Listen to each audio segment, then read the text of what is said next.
नमस्ते। आइए सुनते हैं कथा सम्राट मुंशी प्रेमचंद की लोकप्रिय कहानी ईदगाह।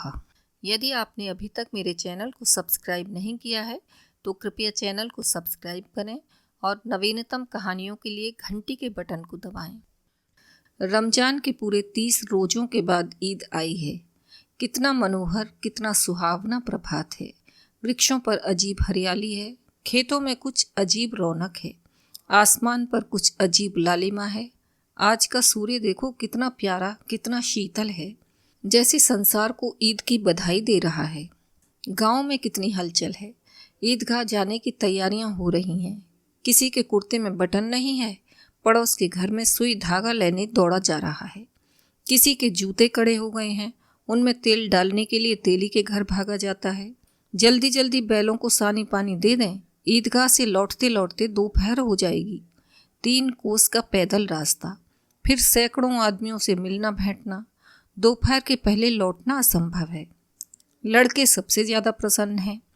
किसी ने 1 रोज़ा रखा है, वह भी दोपहर तक। किसी ने वह भी नहीं, लेकिन ईदगाह जाने की खुशी उनके हिस्से की चीज़ है। रोजे बड़े बूढ़ों के लिए होंगे, उनके लिए तो ईद है। रोज ईद का नाम रटती थी, आज वह आ गई। अब जल्दी पड़ी है कि लोग ईदगाह क्यों नहीं चलते। इन्हें गृहस्थी की चिंताओं से क्या प्रयोजन। सेवैयों के लिए दूध और शक्कर घर में है या नहीं, इनकी बला से ये तो सेवैयाँ खाएंगे। वह क्या जाने कि अब्बाजान क्यों बदहवास चौधरी कायम अली के घर दौड़े जा रहे हैं। उन्हें क्या खबर कि चौधरी आंखें बदल लें तो यह सारी ईद मुहर्रम हो जाए। उनकी अपनी जेबों में तो कुबेर का धन भरा हुआ है। बार बार जेब से अपना खजाना निकाल कर गिनते हैं और खुश होकर फिर रख लेते हैं। महमूद गिनता है, 1 2 10 12, उसके पास 12 पैसे हैं। मोहसिन के पास 1 2 3 8 9 15 पैसे हैं। इन्हीं अनगिनती पैसों में अनगिनती चीज़ें लाएंगे, खिलौने, मिठाइयाँ, बिगुल, गेंद और जाने क्या क्या। और सबसे ज़्यादा प्रसन्न है हामिद।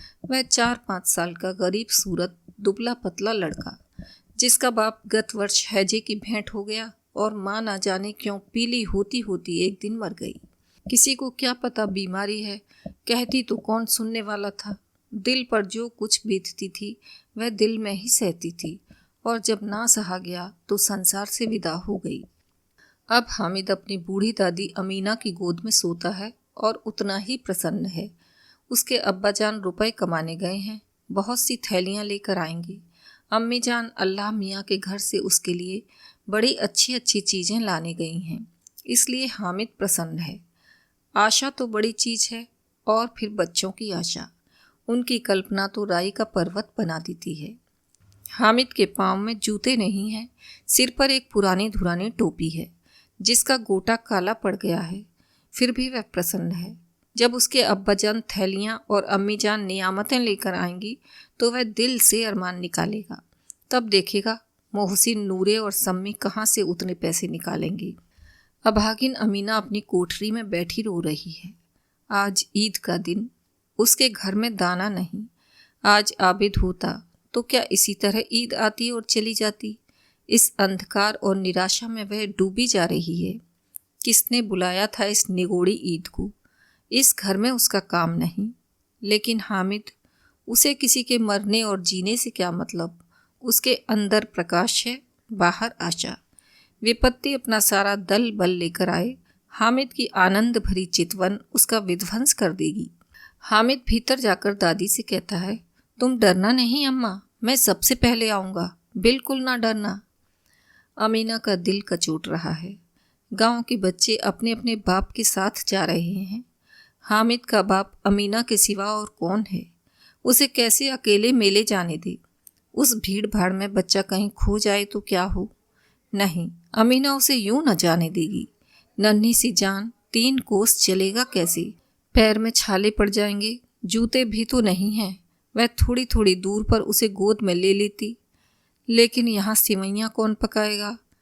पैसे होते तो लौटते लौटते सब सामग्री जमा करके चटपट बना लेती। यहाँ तो घंटों चीज़ें जमा करने में लगेंगी।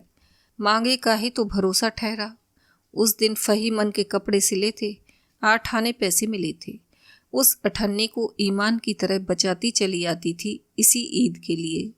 लेकिन कल ग्वालन सिर पर सवार हो गई तो क्या करती। हामिद के लिए कुछ नहीं है तो 2 पैसे का दूध तो चाहिए ही।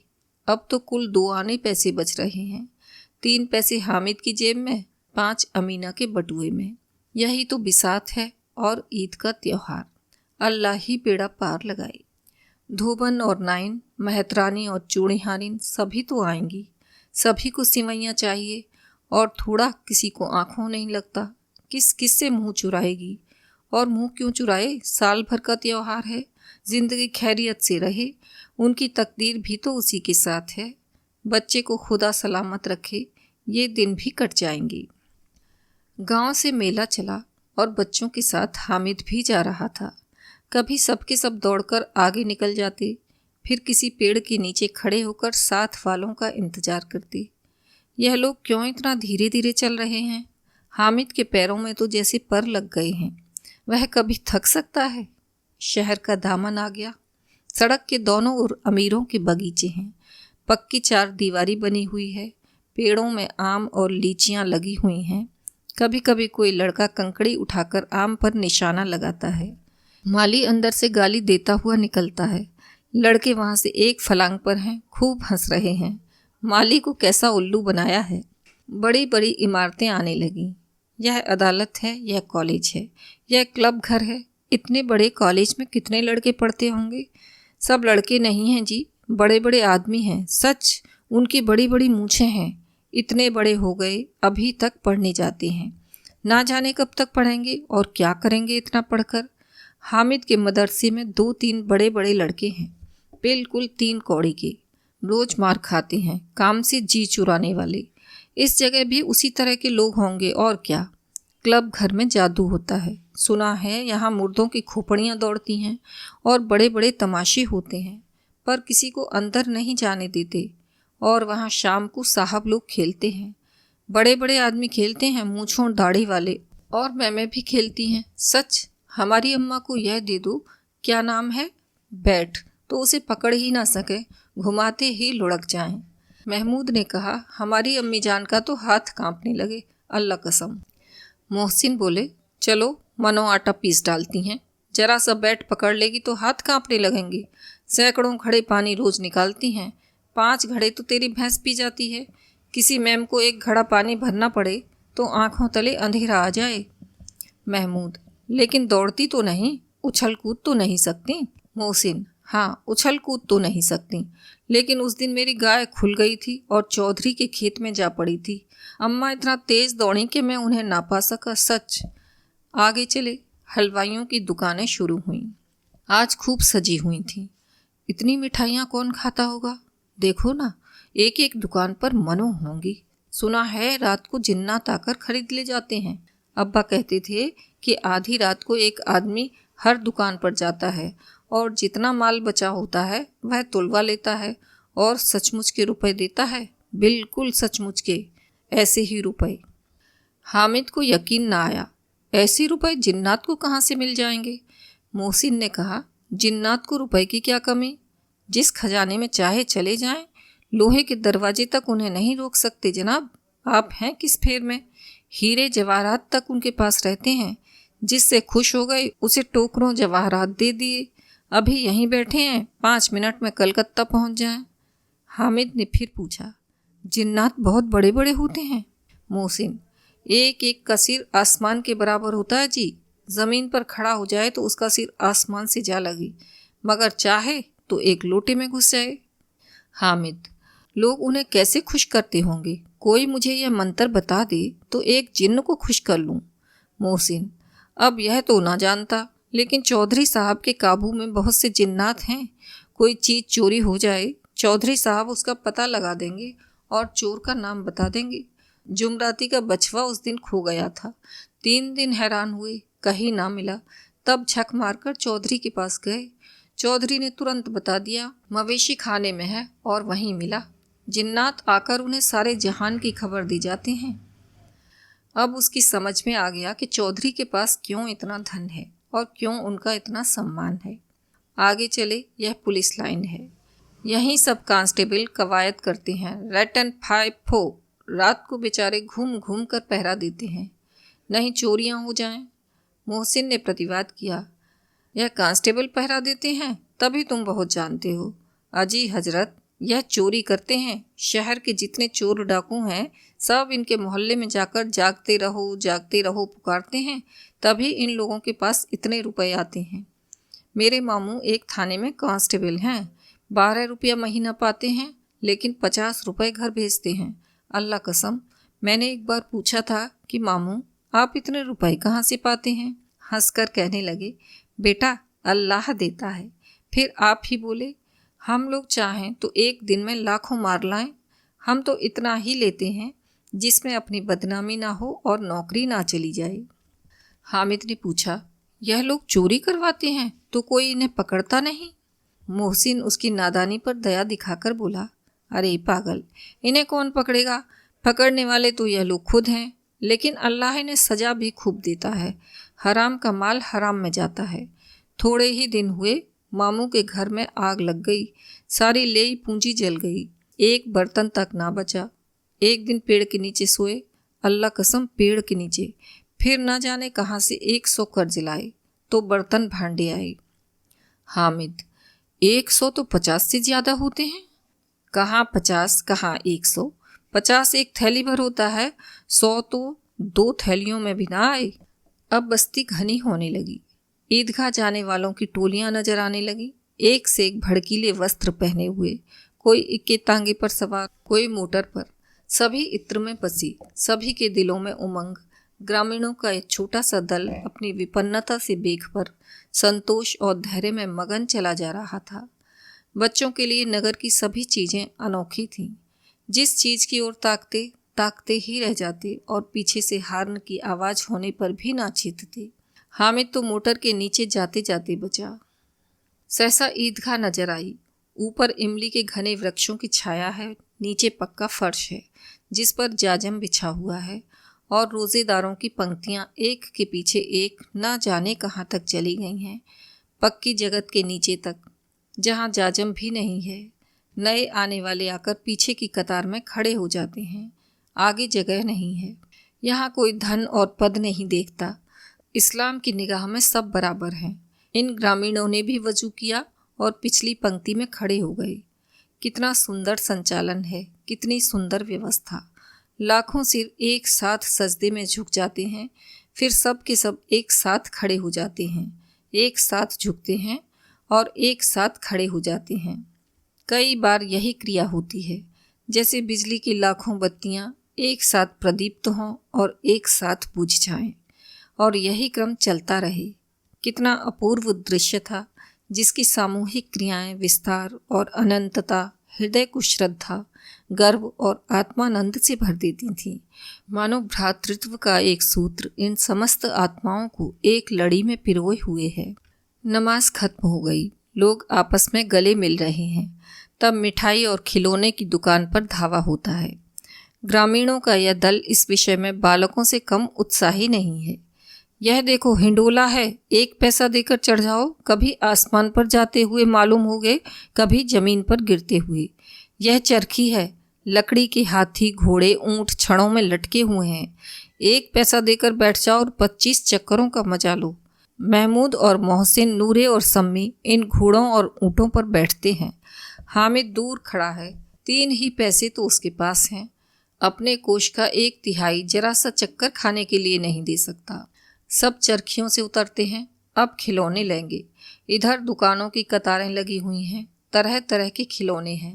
सिपाही और गुजरिया, राज और वकील, भिश्ती और धोबिन, साधु, वाह कितने सुंदर खिलौने हैं। अब बोला ही चाहते हैं।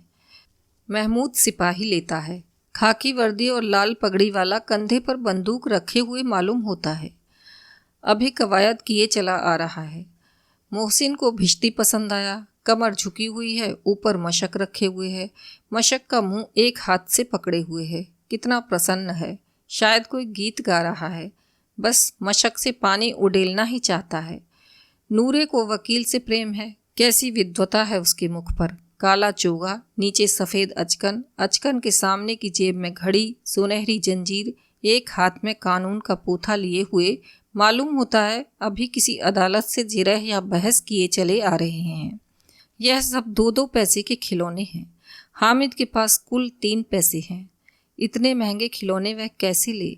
खिलौना कहीं हाथ से छूट पड़े तो चूर चूर हो जाए, जरा पानी पड़े तो सारा रंग धुल जाए। ऐसे खिलौने लेकर वह क्या करेगा, किस काम की? मोहसिन कहता है, मेरा भिश्ती रोज पानी दे जाएगा सांझ सवेरे। महमूद, और मेरा सिपाही घर का पहरा देगा, कोई चोर आएगा तो फौरन बंदूक से फैर कर देगा।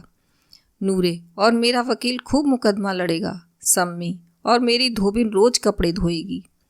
हामिद खिलौनों की निंदा करता है, मिट्टी ही के तो हैं, गिरे तो चकनाचूर हो जाएं। लेकिन ललचाई हुई आंखों से खिलौनों को देख रहा है और चाहता है कि जरा देर के लिए उन्हें हाथ में ले सकता। उसके हाथ अनायास ही लपकते हैं। लेकिन लड़के इतने त्यागी नहीं होते हैं, विशेषकर जब अभी नया शौक है। हामिद ललचता रह जाता है। खिलौनों के बाद मिठाइयाँ आती हैं। किसी ने रेवड़ियाँ ली हैं, किसी ने गुलाब जामुन, किसी ने सोहन हलवा। सब मज़े से खा रहे हैं। हामिद बिरादरी से पृथक है। अभागे के पास 3 पैसे हैं, क्यों नहीं कुछ लेकर खाता? ललचाई आंखों से सबकी ओर देखता है। मोहसिन कहता है, हामिद रेवड़ी ले जा, कितनी खुशबूदार हैं। हामिद को संदेह हुआ ये केवल क्रूर विनोद है। मोहसिन इतना उदार नहीं है, लेकिन यह जानकर भी वह उसके पास जाता है। मोहसिन दोने से एक रेवड़ी निकालकर हामिद की ओर बढ़ाता है। हामिद हाथ फैलाता है। मोहसिन रेवड़ी अपने मुंह में रख लेता है। महमूद, नूरे और सम्मी खूब तालियां बजा बजा कर हंसते हैं। हामिद खिसिया जाता है। मोहसिन, अच्छा अब की जरूर देंगे हामिद, अल्लाह कसम ले जा। हामिद, रखे रहो, क्या मेरे पास पैसे नहीं हैं? सम्मी, 3 ही पैसे तो हैं, 3 पैसे में क्या क्या लोगे? महमूद, हमसे गुलाब जामुन ले जाओ हामिद, मोहसिन बदमाश है। हामिद, मिठाई कौन बड़ी नेमत है, किताब में इसकी कितनी बुराइयां लिखी हैं। मोहसिन, लेकिन दिल में कह रहे होगे कि मिलें तो खा लें, अपने पैसे क्यों नहीं निकालते?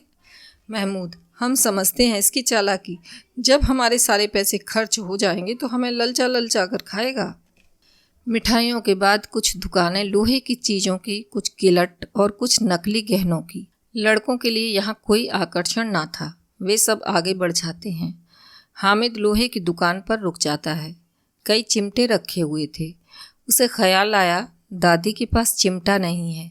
तवे से रोटियां उतारती हैं तो हाथ जल जाता है। अगर वह चिमटा ले जाकर दादी को दे दे तो वह कितना प्रसन्न होंगी, फिर उनकी उंगलियां कभी ना जलेंगी।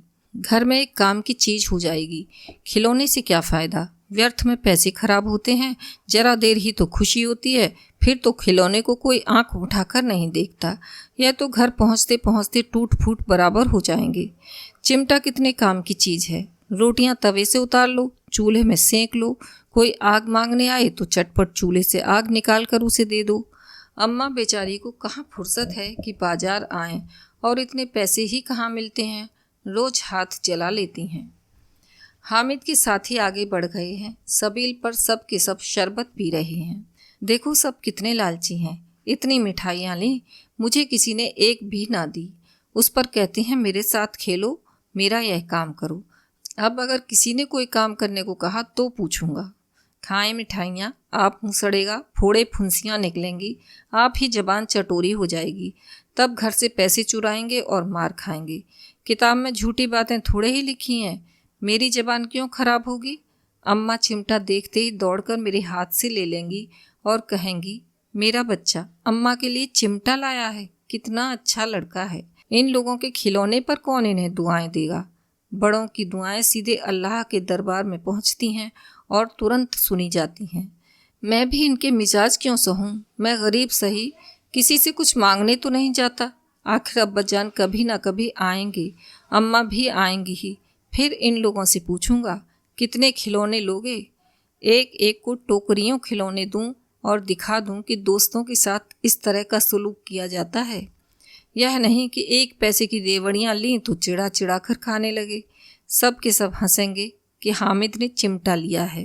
हंसें मेरी बला से। उसने दुकानदार से पूछा, यह चिमटा कितने का है? दुकानदार ने उसकी ओर देखा और कोई आदमी साथ ना देखकर कहा, तुम्हारे काम का नहीं है जी। बिकाऊ है कि नहीं? बिकाऊ क्यों नहीं है? और यहाँ क्यों लाद लाए हैं? तो बताते क्यों नहीं क्या पैसे का है? 6 पैसे लगेंगे। हामिद का दिल बैठ गया। ठीक ठीक बताओ। ठीक ठीक 5 पैसे लगेंगे। लेना हो तो लो, नहीं चलते बनो। हामिद ने कलेजा मजबूत करके कहा, 3 पैसे लोगे? यह कहता हुआ वह आगे बढ़ गया कि दुकानदार की घुड़कियां ना सुननी पड़ें, लेकिन दुकानदार ने घुड़कियां नहीं दी, बुलाकर चिमटा दे दिया। हामिद ने उसे इस तरह कंधे पर रखा मानो बंदूक है और शान से अकड़ता हुआ संगियों के पास आया। जरा सुने सबके सब क्या क्या आलोचनाएं करते हैं। मोहसिन ने हंसकर कहा, यह चिमटा क्यों लाया पगले, इसे क्या करेगा? हामिद ने चिमटे को ज़मीन पर पटक कर कहा, जरा अपना भिश्ती ज़मीन पर गिरा दो, सारी पसलियां चूर चूर हो जाएं बच्चों की। महमूद बोला, तो यह चिमटा कोई खिलौना है? हामिद, खिलौना क्यों नहीं है? अभी कंधे पर रखा बंदूक हो गई, हाथ में ले लिया फकीरों का चिमटा हो गया। चाहूँ तो इससे मजीरे का काम ले सकता हूँ। एक चिमटा जमा दूं तो तुम लोगों के सारे खिलौनों की जान निकल जाए। तुम्हारे खिलौने कितना ही जोर लगाएं, मेरे चिमटे का बाल भी बांका नहीं कर सकते। मेरा बहादुर शेर है चिमटा। सम्मी ने खंजरी ली थी, प्रभावित होकर बोला, मेरी खंजरी से बदलोगे? 2 आने की है। हामिद ने खंजरी की ओर उपेक्षा से देखा। मेरा चिमटा चाहे तो तुम्हारी खंजरी का पेट फाड़ डाले। बस एक चमड़े की झिल्ली लगा दी, ढब ढब बोलने लगी। जरा सा पानी लग जाए तो खत्म हो जाए। मेरा बहादुर चिमटा आग में, पानी में, आंधी में, तूफान में बराबर डटा खड़ा रहेगा। चिमटे ने सभी को मोहित कर लिया। अब पैसे किसके पास धरे हैं? फिर मेले से दूर निकल आए हैं। 9 कब के बज गए, धूप तेज हो रही है, घर पहुंचने की जल्दी हो रही है। बाप से जिद भी करें तो चिमटा नहीं मिल सकता। हामिद है बड़ा चालाक, इसीलिए बदमाश ने अपने पैसे बचा रखे थे। अब बालकों के 2 दल हो गए हैं। मोहसिन, महमूद, सम्मी और नूरे एक तरफ हैं, हामिद अकेला दूसरी तरफ। शास्त्रार्थ हो रहा है। सम्मी तो विधर्मी हो गया, दूसरे पक्ष से जा मिला। लेकिन मोहसिन, महमूद और नूरे हामिद से 1-1, 2-2 साल बड़े होने पर भी हामिद के आघातों से आतंकित हो उठे हैं। उसके पास न्याय का बल है और नीति की शक्ति। एक ओर मिट्टी है, दूसरी ओर लोहा। जो इस वक्त अपने को फौलाद कह रहा है वह अजेय है, घातक है। अगर कोई शेर आ जाए, मियाँ भिश्ती के छक्के छूट जाएं और मियाँ सिपाही मिट्टी की बंदूक छोड़कर भागें, वकील साहब की नानी मर जाए, चोगे में मुंह छिपाकर जमीन पर लेट जाएं, मगर यह चिमटा, यह बहादुर, यह रुस्तमे हिंद लपक कर शेर की गर्दन पर सवार हो जाएगा और उसकी आंखें निकाल लेगा। मोहसिन ने एड़ी चोटी का जोर लगाकर कहा, अच्छा पानी तो नहीं भर सकता। हामिद ने चिमटे को सीधे खड़ा करके कहा, भिश्ती को एक डांट बताएगा तो दौड़ा हुआ पानी लाकर उसके द्वार पर छिड़कने लगेगा। मोहसिन परास्त हो गया, पर महमूद ने कुमुक पहुंचाई। अगर बच्चू पकड़ जाएं तो अदालत में बंधे बंधे फिरेंगे, तब तो वकील साहब के पैरों पड़ेंगे। हामिद इस प्रबल तर्क का जवाब ना दे सका। उसने पूछा, हमें पकड़ने कौन आएगा? नूरे ने अकड़ कर कहा, यह सिपाही बंदूक वाला। हामिद ने मुंह छिड़ाकर कहा, यह बेचारे हम बहादुर रुस्तमे हिंद को पकड़ेंगे। अच्छा लाओ, अभी जरा कुश्ती हो जाए, इसकी सूरत देखकर दूर से भागेंगे, पकड़ेंगे क्या बेचारे। मोहसिन को एक नई चोट सूझ गई। तुम्हारे चिमटे का मुंह रोज आग में जलेगा। उसने समझा था कि हामिद लाजवाब हो जाएगा, लेकिन यह बात ना हुई। हामिद ने तुरंत जवाब दिया, आग में बहादुर ही कूदते हैं जनाब। तुम्हारे यह वकील सिपाही और भिश्ती लौंडियों की तरह घर में घुस जाएंगे। आग में वह काम है जो यह रुस्तमे हिंद ही कर सकता है। महमूद ने एक जोर लगाया, वकील साहब कुर्सी मेज पर बैठेंगे, तुम्हारा चिमटा तो बावर्ची खाने में जमीन पर पड़ा रहने के सिवा और क्या कर सकता है। इस तर्क ने सम्मी और नूरे को भी सही कर दिया। कितने ठिकाने की बात कही है पट्टे ने। चिमटा बावर्ची खाने में पड़ा रहने के सिवा और क्या कर सकता है। हामिद को कोई फड़कता हुआ जवाब ना सूझा तो उसने धांधली शुरू की, मेरा चिमटा बावर्ची खाने में नहीं रहेगा। वकील साहब कुर्सी पर बैठेंगे तो जाकर उन्हें जमीन पर पटक देगा और उनका कानून उनके पेट में डाल देगा। बात कुछ बनी नहीं, खासी गाली गलौज थी, लेकिन कानून को पेट में डालने वाली बात छा गई। ऐसी छा गई कि तीनों सूरमा मुंह ताकते रह गए, मानो कोई धेलचा कनकौआ किसी गंडे वाले कनकौए को काट गया हो। कानून मुंह से बाहर निकलने वाली चीज है, उसको पेट के अंदर डाल दिया जाना बेतुकी सी बात होने पर भी कुछ नयापन रखती है। हामिद ने मैदान मार लिया। उसका चिमटा रुस्तमे हिंद है। अब इसमें मोहसिन, महमूद, नूरे, सम्मी किसी को भी आपत्ति नहीं हो सकती। विजेता को हारने वालों से जो सत्कार मिलना स्वाभाविक है, वह हामिद को भी मिला। औरों ने 3-3, 4-4 आने पैसे खर्च किए, पर कोई काम की चीज ना ले सके। हामिद ने 3 पैसे में रंग जमा लिया। सच ही तो है, खिलौनों का क्या भरोसा, टूट फूट जाएंगे। हामिद का चिमटा तो बना रहेगा बरसों। संधि की शर्तें तय होने लगीं। मोहसिन ने कहा, जरा अपना चिमटा दो, हम भी देखें। तुम हमारा भिश्ती लेकर देखो। महमूद और नूरे ने भी अपने अपने खिलौने पेश किए। हामिद को इन शर्तों को मानने में कोई आपत्ति ना थी।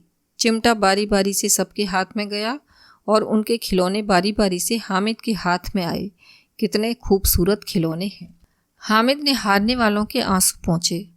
मैं तुम्हें चिढ़ा रहा था, सच। यह चिमटा भला इन खिलौनों की क्या बराबरी करेगा। मालूम होता है अब बोले। लेकिन मोहसिन की पार्टी को इस दिलासे से संतोष नहीं होता। चिमटे का सिक्का खूब बैठ गया है। चिपका हुआ टिकट अब पानी से नहीं छूट रहा है। मोहसिन, लेकिन इन खिलौनों के लिए कोई हमें दुआ तो ना देगा।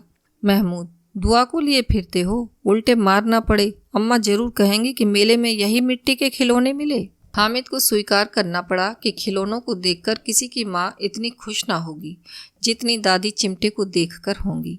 3 पैसों में ही तो उसे सब कुछ करना था और उन पैसों के इस उपयोग पर पछतावे की बिल्कुल ज़रूरत ना थी। फिर अब तो चिमटा रुस्तमे हिंद है और सभी खिलौनों का बादशाह। रास्ते में महमूद को भूख लगी। उसके बाप ने केले खाने को दिए। महमूद ने केवल हामिद को साझी बनाया। उसके अन्य मित्र मुंह ताकते रह गए। यह उस चिमटे का प्रसाद था। 11 बजे गांव में हलचल मच गई। मेले वाले आ गए। मोहसिन की छोटी बहन ने दौड़कर भिश्ती उसके हाथ से छीन लिया और खुशी के मारे जो उछली तो मियाँ भिश्ती नीचे आ गिरी और परलोक सिधारे। इस पर भाई बहन में मारपीट हुई। दोनों खूब रोए। उनकी अम्मा यह शोर सुनकर बिगड़ी और दोनों को ऊपर से 2-2 चांटे और लगाए। मियाँ नूरे के वकील का अंत उनके प्रतिष्ठानुकूल इससे ज़्यादा गौरवमय हुआ। वकील जमीन पर या ताक पर नहीं बैठ सकता। उसकी मर्यादा का विचार तो करना ही होगा। दीवार में खूंटियाँ गाड़ी गईं। उन पर लकड़ी का एक पटरा रखा गया। पटरे पर कागज का कालीन बिछाया गया। वकील साहब राजा भोज की भांति सिंहासन पर विराजे। नूरे ने उन्हें पंखा झलना शुरू किया। अदालतों में खस की टट्टियाँ और बिजली के पंखे रहते हैं, क्या यहाँ मामूली पंखा भी ना हो? कानून की गर्मी दिमाग पर चढ़ जाएगी कि नहीं? बांस का पंखा आया और नूरे हवा करने लगे। मालूम नहीं पंखे की हवा से या पंखे की चोट से वकील साहब स्वर्गलोक से मृत्युलोक में आ गए और उनका माटी का चोला माटी में मिल गया। फिर बड़े जोर शोर से मातम हुआ और वकील साहब की अस्थि घूरे पर डाल दी गई। अब रहा महमूद का सिपाही। उसे चटपट गांव का पहरा देने का चार्ज मिल गया। लेकिन पुलिस का सिपाही कोई साधारण व्यक्ति तो नहीं जो अपने पैरों चले। वह पालकी पर चलेगा। एक टोकरी आई। उसमें कुछ लाल रंग के फटे पुराने चीथड़े बिछाए गए जिसमें सिपाही साहब आराम से लेटे। नूरे ने यह टोकरी उठाई और अपने द्वार का चक्कर लगाने लगा। उसके दोनों छोटे भाई सिपाही की तरह छोने वाले जागते लहो पुकारते चलते हैं। मगर रात तो अंधेरी थी। नूरे को ठोकर लग जाती है। टोकरी उसके हाथ से छूटकर गिर पड़ती है और मियाँ सिपाही अपनी बंदूक लिए ज़मीन पर आ जाते हैं और उनकी एक टांग में विकार आ जाता है। महमूद को आज ज्ञात हुआ कि वह अच्छा डॉक्टर है। उसको ऐसा मरहम मिल गया है जिससे वह टूटी टांग को आनन फानन जोड़ सकता है। केवल गूलर का दूध चाहिए। गूलर का दूध आता है, टांग जवाब दे देती है। शल्य क्रिया असफल हुई। तब उसकी दूसरी टांग भी तोड़ दी जाती है। अब कम से कम एक जगह आराम से बैठ तो सकता है। एक टांग से तो ना चल सकता था ना बैठ सकता था। अब वह सिपाही सन्यासी हो गया है। अपनी जगह पर बैठा बैठा पहरा देता है। कभी कभी देवता भी बन जाता है। उसके सिर का झालरदार साफा खुरच दिया गया है। अब उसका जितना रूपांतर चाहो कर सकते हो। कभी कभी तो उससे बाट का काम भी लिया जाता है। अब मियाँ हामिद का हाल सुनिए। अमीना उसकी आवाज़ सुनते ही दौड़ी और उसे गोद में उठाकर प्यार करने लगी। सहसा उसके हाथ में चिमटा देखकर वह चौंकी। यह चिमटा कहाँ था? मैंने मोल लिया है। क्या पैसे में? 3 पैसे दिए। अमीना ने छाती पीट ली। यह कैसा बेसमझ लड़का है कि दोपहर हुआ, कुछ खाया ना पिया, लाया क्या? चिमटा। सारे मेले में तुझे और कोई चीज़ ना मिली जो यह लोहे का चिमटा उठा लाया? हामिद ने अपराधी भाव से कहा, तुम्हारी उंगलियां तवे से जल जाती थीं, इसीलिए मैंने इसे लिया। बुढ़िया का क्रोध तुरंत स्नेह में बदल गया, और स्नेह भी वह नहीं जो प्रगल्भ होता है और अपनी सारी कसक शब्दों में बिखेर देता है। यह मूक स्नेह था, खूब ठोस, रस और स्वाद से भरा हुआ। बच्चे में कितना त्याग, कितना सद्भाव और कितना विवेक है। दूसरों को खिलौने लेते और मिठाई खाते देखकर इसका मन कितना ललचाया होगा। इतना जब्त इससे हुआ कैसे? वहाँ भी से अपनी बुढ़िया दादी की याद बनी रही। अमीना का मन गदगद हो गया।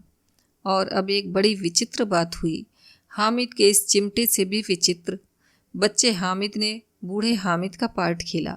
बुढ़िया अमीना बालिका अमीना बन गई। वह रोने लगी, दामन फैलाकर हामिद को दुआएं देती जाती थी और आंसू की बड़ी बड़ी बूंदें गिराती जाती थीं।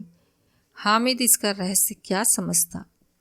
अभी आप सुन रहे थे मुंशी प्रेमचंद की लिखी कहानी ईदगाह। कृपया वीडियो को लाइक करें और शेयर करना न भूलें। धन्यवाद।